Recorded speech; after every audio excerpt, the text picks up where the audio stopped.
here, guys. Yes. I want to start first of all to thank the Almighty God. Amen.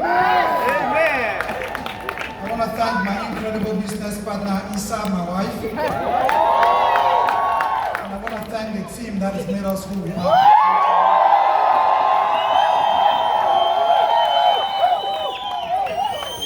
Guys, I came to this convention in 2014, like every other one. And I was sitting at 201. The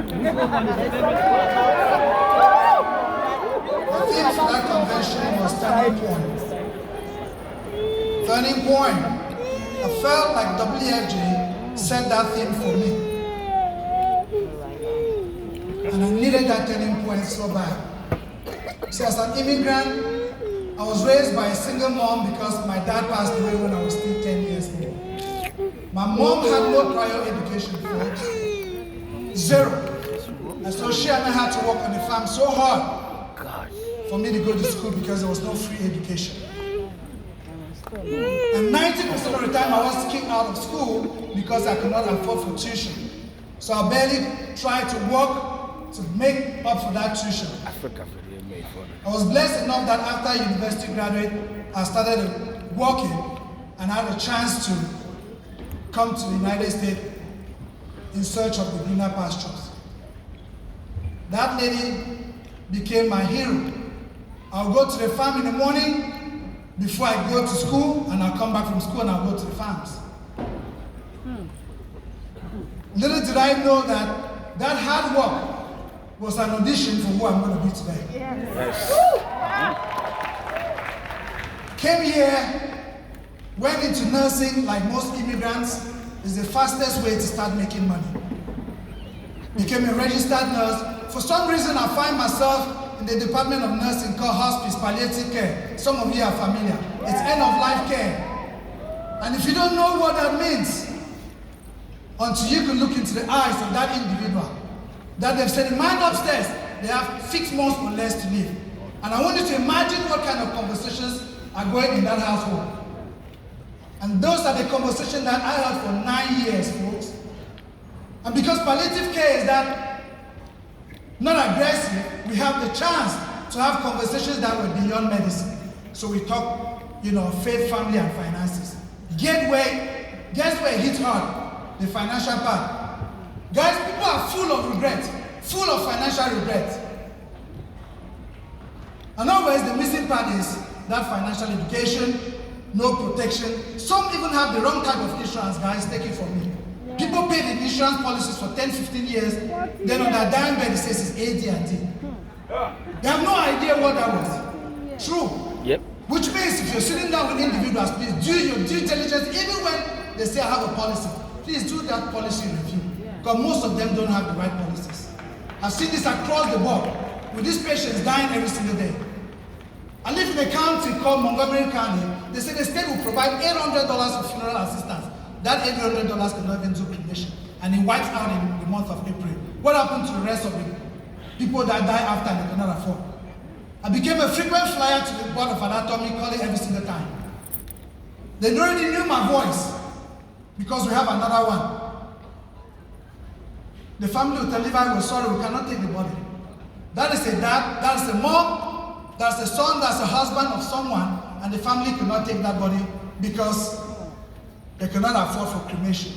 We have work to do, guys. I left that convention, walking out this room that day, and I made a decision. I made a decision deep inside me. And I said, these people will know my name. These people will know my name. And that's the one critical thing you need to make today. What kind of decision do you make living out of here? I went back home, quit everything, quit nursing, opened an office, $3,000, no income coming in here. Familiar? Guess what? Every single day I go on the call, they say scenario of disaster. I invite and say, today we're going to have a pack house. The only person that showed up was my wife. She was my trainee, she was my guest, she was my everything. I will stand out of office on the 6th floor, I'll be looking at the window, hoping the next car, I say, that's my guest. No, it's not my guest. The next car, I say, this is it. Then it's a location, I said, I didn't have a location on my list. And the next car, familiar? Then the very two that you recruit, they quit the next day. Right? Hey guys, what I'm just saying is that if you were hanging on here with us, you will eventually win. We had in the office for 3 months, I only had one guest, one trainee, and it was my wife. But we never stop. When I flip it to go to kitchen table, and then I'll invite them in the kitchen, I said, come check out the big environment. And that's how we started building a business. I was the biggest introvert you can imagine. I wouldn't look at anyone in the face to make a conversation. But how did this introvert get to include someone like Mama Africa who spoke yesterday? How did this introvert who could even look at someone in the face, how did they get to include someone like the record breaker, Daniel Fomba and Linda, who were here on stage? It was the crusade that one family, one more, can be saved. It was a crusade that these patients that are in their dying bed should have a smile on the face that their families are different from where they met us. And that's what makes all the difference, folks. That's what makes all the difference. I'll leave it with this. As I built this business over the years, 2020 was COVID. I'm sitting in this Zoom call, and they said it's the CEO run, EDC run, and all of that. And Rich said, you want to win in this business, you need to take 18 months off and be obsessed with some of the numbers. He said, be obsessed with recruiting. And I changed the word, I said, obsessed with massive recruiting.